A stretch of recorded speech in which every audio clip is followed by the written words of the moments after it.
아멘. 할렐루야. 아멘. 좋으신 하나님, 선하신 하나님을 찬양합니다. 아침에 이제 날이 어둑어둑해졌습니다.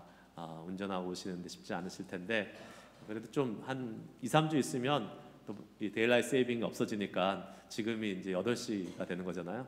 그러니까 조금 더 이렇게 더 우리가 아침에 오는데 좋아지리라고 생각합니다. 우리 한번 인사합시다. 우리 지난주 주일날 인사한 거 기억나시면 생각나실 텐데 아침에 보니까 경치가 더 좋습니다. 한번 이렇게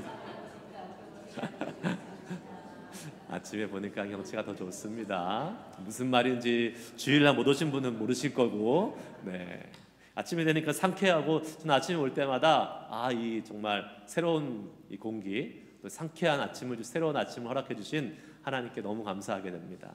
아침 예배에 오시는 분들만 느낄 수 있는 복인 줄 믿습니다. 네. 정말 이 아침에 이 새로운 하루가 시작되는 이 새로운 기운을 우리가 느끼면서 주님과 함께 예배할 수 있는 것이 하나님의 큰 은혜인 줄 믿습니다. 성전 예배 회복에 마음을 모으는 공동체라는 제목이 오늘 붙어 있죠.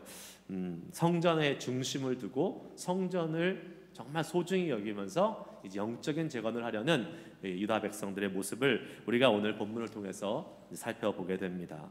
느헤미야서를 계속해서 보면 우리는 느헤미야는 이제 처음에 뭐로부터 시작했습니까? 성벽 재건, 외적인 그런 예루살렘 성벽에 무너졌던 것을 재건하면서 이 외적인 부분들을 다시 세워가는 그 느헤미야와 백성들의 모습을 보아 나서 이 외적인 재건을 마친 다음에 영적인 재건을 하고 있습니다. 그래서 무엇으로 시작했습니까? 말씀으로 시작했죠. 그래서 성전 수문에 모여가지고 에스라의 강독을 통해서 말씀을 낭송하고 또 해석하는 것을 통해서 그 말씀에 반응하는 이스라엘 백성들의 모습, 이것이 바로 영적인 회복이다라는 것을 우리는 보았습니다. 이번 새벽기도 이번 주 내내 우리가 살펴보았던 것이 바로 그 말씀에 반응해서 이스라엘 백성들, 유다 백성들이 어떻게 살 것인지 기도하고 결단하고 또 거기에 서명까지 하고 임봉해서 하나님 앞에 마음을 표했던 그러한 부분들을 우리는 계속해서 살펴보았습니다.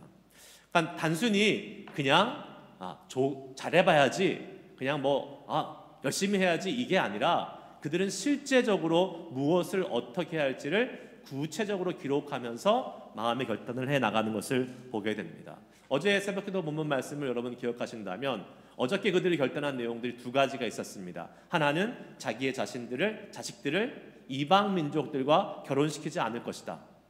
그럼 그것은 바로 그들이 이방 민족과 섞임으로 말미암아 이방으로부터 들어오는 그러한 이방 신들의 영향, 그들의 믿음이 영향을 받고 그들의 믿음이 무너지는 그러한 것들을 막기 원한다라는 믿음을 지키겠다는 결단이었고, 또 다른 하나의 결단은 무엇입니까? 안식일에 사고 파는 거 하지 않겠다. 아무리 주변에 있는 사람들이 안식일에 물건을 갖고 나와도 그것을 우리는 사고 파는 일을 하지 않고 안식일과 성일을 거룩히 지키겠다라는 그러한 결단을 합니다. 그 결단은 뭡니까? 우리는 구별된 삶을 살겠다.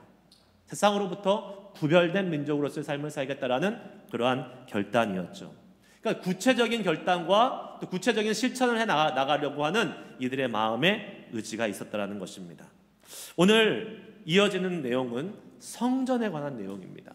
성전을 위해서 어떻게 하겠다라는 것을 이 유다 백성들이 지금 결단하고 있는데, 성전은요 정말 중요한 곳입니다. 특별히 하나님의 백성인 이스라엘 백성, 유다 백성들에게 성전은 하나님의 백성의 정체성을 가져다주는 가장 핵심적인 요소라고 할 수 있을 것입니다. 여러분 생각해 보십시오.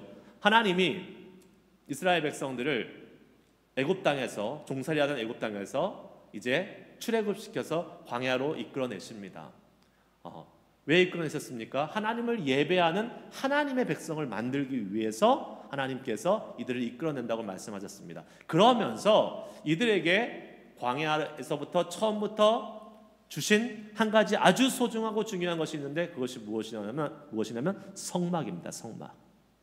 성막은 성전의 이전 모습이죠. 그러니까 이동식 성전이라고 이야기할 수 있습니다. 그 말은 이 이스라엘 공동체가 하나님의 백성이 되기 위해서, 하나님을 예배하는 거룩한 백성이 되기 위해서 성전은 반드시 필요하고 이 성전 중심, 특별히 성전은 하나님의 임재가 있는 곳, 그리고 그곳에서 뭐 합니까? 예배하잖아요. 제사하는 곳이기 때문에 하나님의 거룩한 백성으로 걸맞는 모습으로 살아가기 위해서는 성전은 가장 중요한 이스라엘 이 신앙 공동체의 핵심이 되는 곳이라는 것을 우리는 다시 한번 생각해 볼 수 있는 것이죠. 그리고 이제 이들이 가나안 땅에 정착해서 솔로몬이 성전을 짓습니다. BC 980 몇 년도 그쯤 이제 성전을 짓습니다. 정말로 화려하고 아름다운 성전을 짓죠. 그러나 그 성전이 영원히 가지 못했습니다. 그 성전은 어떻게 됩니까? BC 587년경에 바벨론에 의해서 무너집니다. 없어져요. 성전이 완전히 붕괴됩니다. 파괴가 됩니다. 이상하죠? 하나님이 계시는 성전이고 하나님이 임재하시는 곳이고, 그러면 하나님이 이방 바벨론 군대에게 질 수가 없잖아요. 하나님의 능력으로 뭐 가뿐하게 이기고 바벨론은 얼씬도 못해야 되는데 이 바벨론 제국이 쳐들어와서 지금 성전을 완전히 쑥대밭을 만들어 버립니다. 유대 공동체, 남유다 공동체가 멘붕이 왔을 거예요. 아니, 성전 중심으로 그렇게 열심히 하나님을 섬기고 하나님의 보호하심을 받아 살아왔는데 이 성전이 무너져? 어떻게 된 거야? 우리가 믿었던, 지금까지 믿었던 이 하나님은 도대체 어디 계신 거야? 라는 이러한 신앙적인 어떤 정체성이 흔들릴 수도 있지 않았을까라는 생각을 해보게 됩니다. 그러나 여러분, 우리는 압니다. 바벨론에 의해서 무너진 성전은 하나님이 계신 성전이 아니었습니다. 왜요? 그곳은 유다 백성들의 타락과 성전을 우상화시킴으로 말미암아 더 이상 보게 됩니다. 한번 읽어보겠습니다. 에스겔 8장 6절입니다. 읽습니다. 시작. 그가 또 내게 이르시되 인자야, 이스라엘 족속이 행하는 일을 보느냐? 그들이 여기서 크게 가증한 일을 행하여 나로 내 성소를 멀리 떠나게 하느니라. 너는 다시 다른 큰 가증한 일을 보리라 하시더라. 아멘. 하나님께서 뭐라고 하십니까? 나로 내 성소를 멀리 떠나게 하느니라. 남유다 백성들 그 멸망하기 바로 전에 그 마지막 이스라엘의 그 말기의 모습을 보면요, 우리는 얼마나 그들이 타락했고 다른 신 바알과 이스라엘도 섬기며 또 동시에 하나님도 섬기는 이런 가증한 일, 영적인 간음을 하면서 그 성전을 섬겼던 것을 알게 됩니다. 뿐만 아니라 아까 말한 대로 성전이 그냥 하나의 우상이 되어버렸어요. 어떤 우상이요? 성전만 있으면 우리는 안전해. 성전만 있으면 하나님이 계시는 곳이니까 우리는 끄떡없어. 어떠한 이방 민족의 침입에도 우리는 괜찮아 라는 그러한 모습을 가지고 살아왔던 것이죠. 성전이 그냥 하나의 우상이 되어버렸습니다.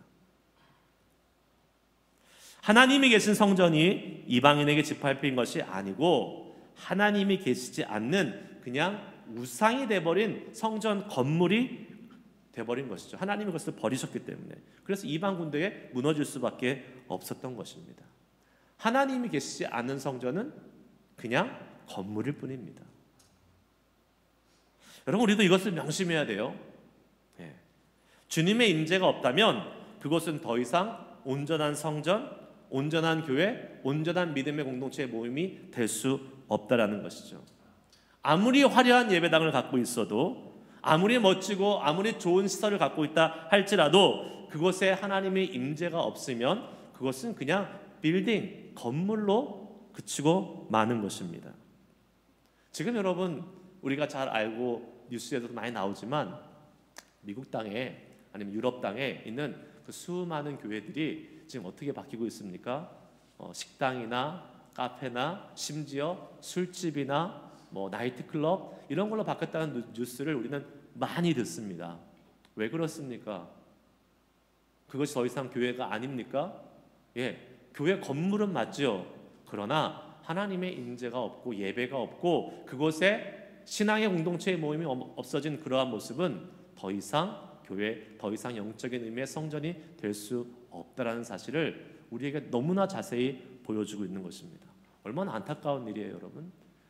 일부러 그 교회를 인수한 사람들이요, 이것을 리모델링을 하지 않는데요, 그대로 놔둔대요. 십자가도 그대로 놔두고 뭐 이러한 장식들, 인테리어, 교회적인 그런 모습들, 신앙적인 그런 모습을 그대로 놔둔 상태에서 영업을 한다는 거예요. 그게 더 매력적이라는 거예요.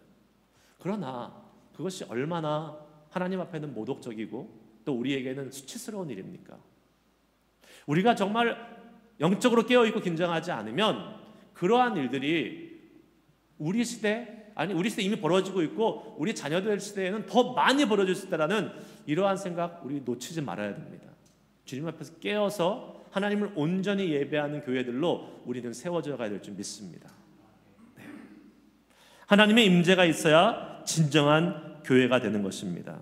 저는 소망하기를 우리 교회에 주님의 임재가 항상 가득한 예배가 드려지는 그러한 교회가 될 수 있기를 소망합니다. 네. 그렇게 여러분 함께 기도해 주셔야 됩니다. 종종 말씀드리는 것처럼요, 정말 예배당 문을 열고만 들어와도 이곳에 계시는 하나님의 임재, 성령님의 임재 속에서 그냥 예배 자리에 앉기만 해도 그 주님의 만지심과 임재하심을 통해 하나님의 살아계심을 경험하는 그러한 예배를 드릴 수 있는 곳, 그런 주님의 영광과 주님의 눈과 주님의 마음이 있는 곳, 그것이 바로 우리 교회가 되어야 될 줄 믿습니다. 그렇게 하기 위해서 어떻게 해야 됩니까? 우리 한 사람 한 사람이 거룩한 성전 아니겠습니까? 여기 앉아있는 여러분 한 분 한 분이 그런 하나님의 임재로 가득 채워져서 예배하고 그 하나님을 정말 온전히 섬기는 그러한 온전한 성전으로 세워질 때에 너희는 하나님의 영이 거하시는, 성령이 거하시는 하나님의 전이다라고 바울이 얘기한 것처럼 우리가 정말 한 사람 한 사람이 그런 온전한 예배자, 온전한 성전이 되어서 하나님을 잘 섬겨나가는 그 하나님의 임재를 더 많이 경험할 수 있는 그러한 사람들이 되어 우리가 모인 예배, 우리가 모인 교회가 정말 하나님의 임재로 가득한 그러한 예배, 그러한 교회 되기를 축복합니다. 바벨론에 의해서 파괴되었던 솔로몬 성전은요, 이제 바벨론에서 돌아온 이 포로에서 돌아온 이 리더들 또 포로들에 의해서 돌아온 자들에 의해서 다시 세워집니다. 학계, 스가랴, 스룹바벨 이러한 지도자들과 함께 이 한 70년 정도가 지난 다음에 유다 땅에 예루살렘 성전이 다시 세워지게 되죠. 그 성전을 우리는 무슨 성전이라고 부르죠? 스룹바벨 성전이라고 부릅니다. 스룹바벨 성전. 스룹바벨이 총독으로 임명돼서 와서 세운 성전이기 때문에 그렇습니다. 사실요, 이 성전은요, 솔로몬의 그 처음 지어진 그 솔로몬 성전, 예루살렘 솔로몬 성전에 비해서는 너무나도 초라하기 짝이 없었습니다. 왜 그럴까요? 망한 나라잖아요. 망한 나라에 무슨 뭐 돈이 있겠습니까? 물자가 있겠습니까? 아무것도 없습니다. 물론 바벨론에서 원조를 받아서 할 수는 있었겠지만 그것으로는 뭐 감당할 수가 없죠. 예전에 그 솔로몬 시대의 화려한 그 성전과는 비교할 수 없는 아주 초라한 그러한 성전이었습니다. 그리고 그 성전이 BC 515년경에 완공이 됐는데 지금 우리가 읽은 이 느헤미야가 성벽을 재건하고 지금 다시 이 성전에 대한 관심을 갖고 성전을 다시 잘 만들기로 한 이때는 BC 444년경, 벌써 한참 수십 년이 지난 때였습니다. 어쩌면 성전이 제대로 기능을 하지 못하고 있는 그러한 방치된 상태로 있었는지도 모르겠습니다. 그런데요, 감사한 것이 뭔지 아십니까? 지금 성벽을 건축하고 영적으로 자신들을 재건해가기 시작한 이 유다 백성들이 성전을 온전히 섬기기로 마음을 먹었다는 것입니다. 성전에서 온전한 제사가 드려지기를 원했고 성전에서 그 제사와 성전 일들을 감당하는 이 모든 사람들을 잘 섬기기를 원했다는 것이죠. 그것을 위해서 필요한 것이 뭡니까? 재정적인 후원이 있어야 된다는 것이죠. 재정적인 후원 없이 아무것도 진행이 될 수 없다는 것입니다. 여러분, 중요한 것이 뭡니까? 겉으로 보이는 화려한 성전이 중요한 것이 아닙니다. 비록 스룹바벨 성전, 지금은 솔로몬의 성전에 비해서 초라하지만 별로 화려하지 않지만 그곳을 통해서 하나님이 일하시기를 원하고 또 하나님의 그러한 제사와 성전의 일들이 잘 진행되기 원하는 이 백성들의 마음, 하나님을 향한 거룩한 마음을 품고 있는 것이 중요하다는 것입니다. 여러분, 지금도 마찬가지입니다. 화려한 그러한 교회, 또 화려한 그러한 모습들, 종교적인 행위들, 이게 중요한 게 아닙니다. 주님을 향한 우리의 마음이 중요해요. 네. 교회를 큰 교회, 작은 교회 이런 걸로 판단하지 않으시겠지만 또 많은 사람들은 또 그걸로 판단하기도 합니다. 그러나 그게 중요한 것이 아닙니다. 하나님을 향한 마음이 있는 것이 중요해요. 아무리 작은 교회라 할지라도 주님을 섬기고 주님을 향해서 나아가는 그 귀한 거룩한 마음을 갖고 있는 백성들, 하나님이 기쁘시게 보시고 하나님이 은혜와 복을 내려주심을 믿습니다. 자, 오늘 봅시다. 그들이 어떻게 결단하고 나아갔는지 32절 말씀 한번 보겠습니다. 읽습니다. 시작. 우리가 또 스스로 규례를 정하기를 해마다 각기 세겔의 3분의 1을 수납하여 하나님의 전을 위하여 쓰게 하되. 아멘. 다시 건축된 이 스룹바벨 성전, 성전의 기능을 잘 유지할 수 있도록 지금 이 남유다 백성들이 마음을 모았습니다. 옛날에는 그 성전세라는 게 있었어요. 율법으로 정해져 있는 성전세. 성전을 유지하기 위해서 헌금도 드리고 예물도 드리지만 동시에 정해진 일정한 액수를 매년 바치면서 이 성전의 기능이 유지되도록 하는 성전세라는 것이 있었습니다. 그런데 오늘 본문에 의하면 성전 세계를 얼마 낸다 그랬어요? 3분의 1을 수납해서 하나님의 일에 쓰이도록 하겠다라고 지금 백성들이 결단을 합니다. 근데 원래 율법에 의하면 3분의 1이 아니라 2분의 1입니다. 반 세계를 하나님께 드리게 되어 있었습니다. 그러니까 어떻게 보면 원래 율법보다는 조금 드리기로 결정을 한 거죠. 그러나 여러분 이렇게 생각할 수 있겠어요. 율법대로 해야지 자기 마음대로 이것을 바꿔가지고 이렇게 조금 드려도 되나? 그러나 오늘 성경 말씀은 그거에 대해서 비난하거나 그것에 대해서 책망하지 않습니다. 왜 그럴까요? 사실 지금 성전세를 내야 되는 이 많은 사람들은요, 포로에서 돌아온 사람들이고, 이들은 포로에서 돌아온 사람들이기 때문에 사실 지금 여전히 그 남유다를 다스리고 있는 페르시아에게 조공을 내야 되는 그러한 경제적인 의무를 갖고 있었습니다. 세금을 내야 되는 거예요. 자기들이 속국이잖아요. 그런데 또 이 예루살렘은 오랫동안 황폐화되어 있었기 때문에 여기서 뭐 농사를 짓거나 막 이렇게 해서 많은 소출을 얻을 수 있는 그러한 땅이 아니었습니다. 이제 일고 가야 될 그러한 땅이었겠죠. 하나님께서 그러한 모든 상황들을 아시고 헤아리시면서 이들이 3분의 1만 낸다 할지라도 하나님은 그것을 소중히 여기셨다는 것을 우리는 생각해 볼 수 있는 것이죠. 사람들은 숫자에 민감합니다. 숫자. 그래서 액수에 민감해요. 그래서 막 누가 헌금했다, 특별히 막 많은 액수를 헌금했다 그러면 와 대단하네 이렇게 생각하기 쉽죠. 그러나 하나님은 그러지 않으십니다. 하나님은 액수에 민감하신 분이 아닙니다. 하나님은 뭐를 보세요? 우리의 마음을 보십니다. 지금 이 어려운 상황에 있는 유다 백성들이 조공도 내야 되고 소출도 많지 않고 지금 이제 막 일궈가야 되는 이러한 상황에 있는 이 유다 백성들이 3분의 1이라도 하나님께 드리고자 하는 그 마음을 하나님이 기쁘시게 여겼음을 믿습니다. 네. 우리는 잘 알죠. 신약시대에 보면 예수님께서 이렇게 성전에서 헌금하는 걸 이렇게 쭉 보다가 부자들이 헌금하는 것을 보고 그 다음에 과부가 와서 2렙돈을 딱 드리는 걸 보면서 예수님 뭐라고 하셨습니까? 누가 제일 많이 냈다 그랬어요? 과부가 제일 많이 냈다 그랬어요. 액수로 따지면 과부가 제일 많이 낸 겁니까? 제일 조금 냈어요. 그러나 예수님은 과부가 와서 낸 그 정성스러운 그 2렙돈이 가장 많이 낸 것이라고 칭찬하고 인정해 주셨던 것을 우리는 보게 되지요. 왜 그렇습니까? 성경에는 과부가 전 재산을 드렸다라고 이야기합니다. 근데 전 재산을 드려서 인정받은 것이 아닙니다. 그럼 여러분 부담스럽잖아요. 나도 전 재산을 드려야지 하나님 인정해 주시는 건가? 그럼 나는 어떻게 살지? 그것이 아니죠. 진정성, 주님 앞에 정말 그 마음을 다 들여서 드린 예물인가 아닌가가 중요한 것입니다. 여러분, 하나님은요, 우리가 하나님께 무엇을 드릴 때에 우리의 마음을 보세요. 우리의 마음이 거기에 담겨 있는가? 우리가 정말로 정성을 다해서 진정을 다해서 드리고 있는가? 그것이 헌금만이겠습니까? 물질만이겠습니까? 우리가 드린 예배, 우리가 살아가는 삶, 주님을 향해서 봉사하는 모든 일, 이 속에서 정말 우리의 마음을 다해서 하나님께 드릴 때에 하나님은 그것을 기뻐하시는 줄 믿습니다. 네. 시간이 많은 사람들은 많은 시간 드릴 수 있죠.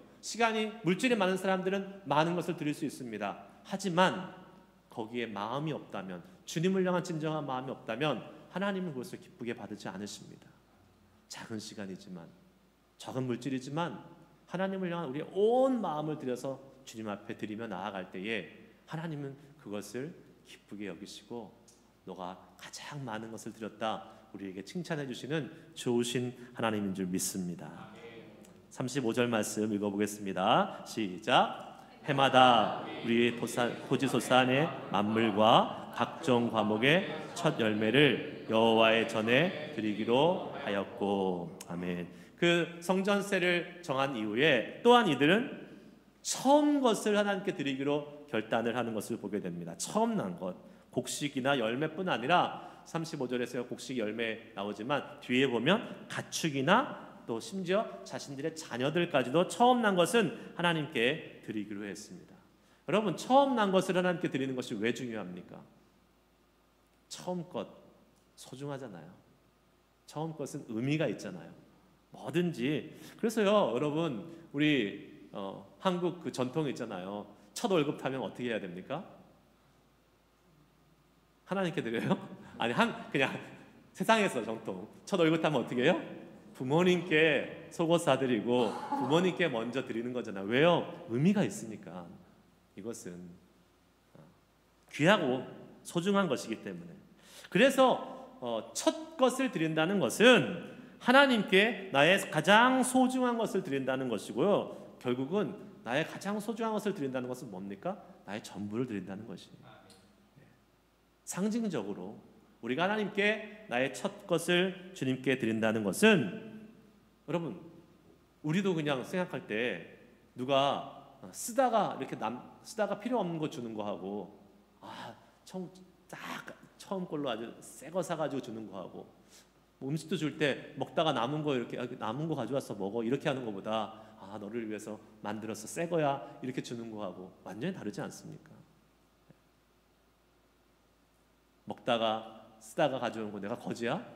왜 그런 걸 나한테 가져와? 이렇게 얘기하기 쉽지만 정말 그 사람을 생각하면서 새 거 처음 거 가져와서 주면요, 감사하고 그 마음을 우리가 느낄 수 있잖아요.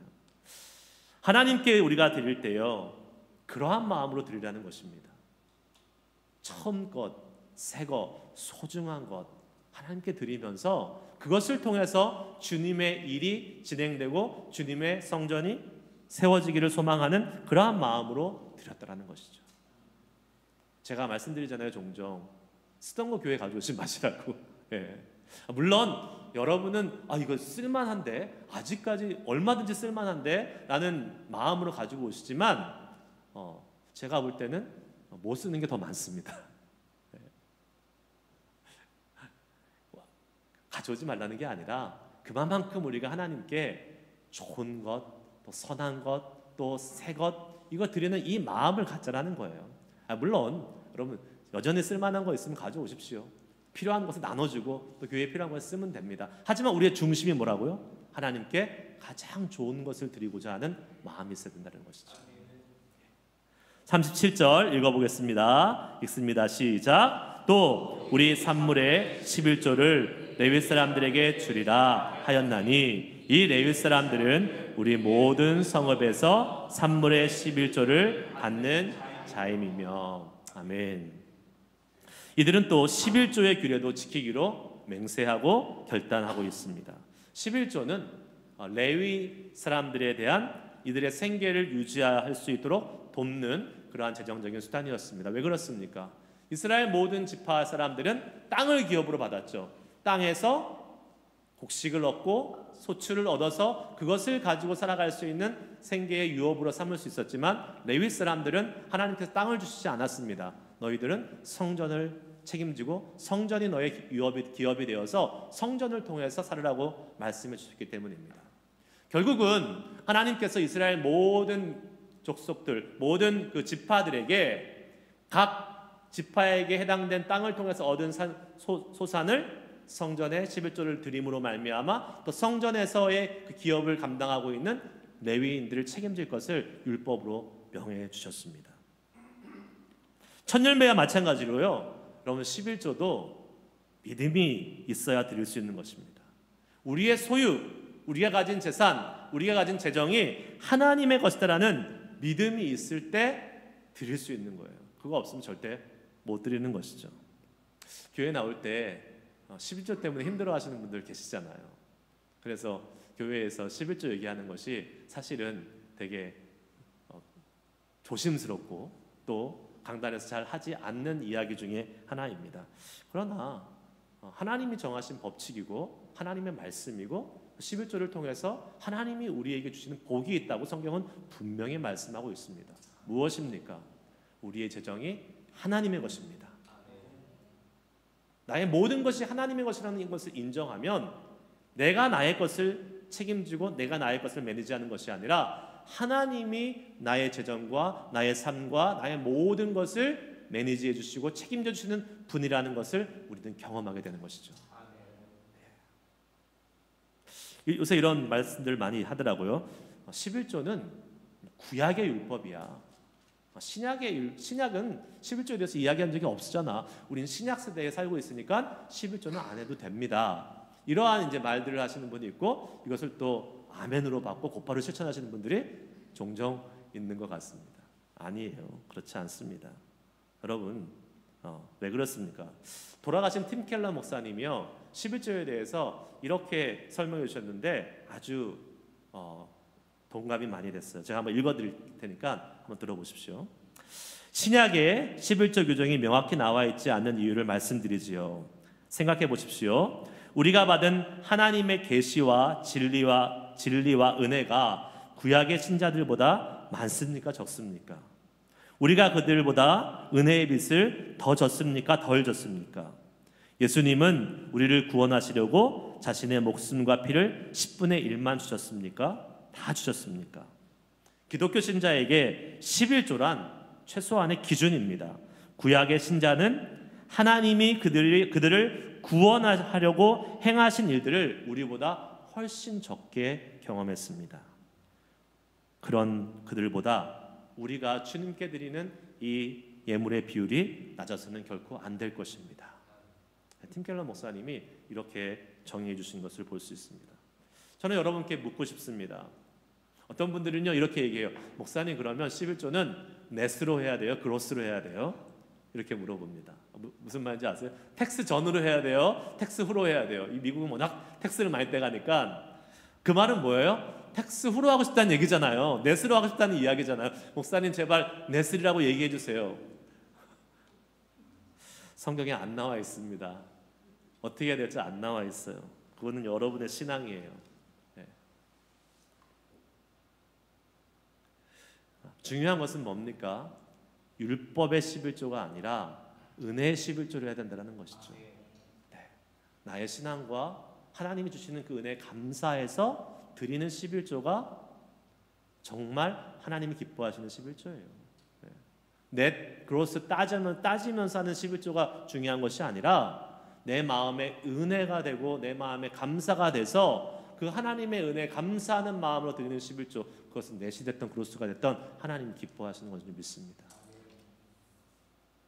여러분, 우리가 정말 하나님의 은혜에 감사하면요 11조 뿐이겠습니까? 10의 2조, 10의 3조까지도 할 수 있는 그러한 은혜가 우리에게 주어지는 것이죠. 저는 그런 축복이 많았으면 좋겠어요. 하나님, 우리에게 재정이 넘쳐서 11조하고도 재정이 넘쳐요. 그래서 10의 2조, 10의 3조 할 수 있는 분들이 많이 나오면 좋겠어요. 할렐루야. 그러한 재정의 복을 받고 주님을 위해서 귀히 쓰임 받는 우리 모두가 될 수 있게 축복합니다. 아멘. 성전을 유지하기 위해서 꼭 필요한 것은 재정이었어요.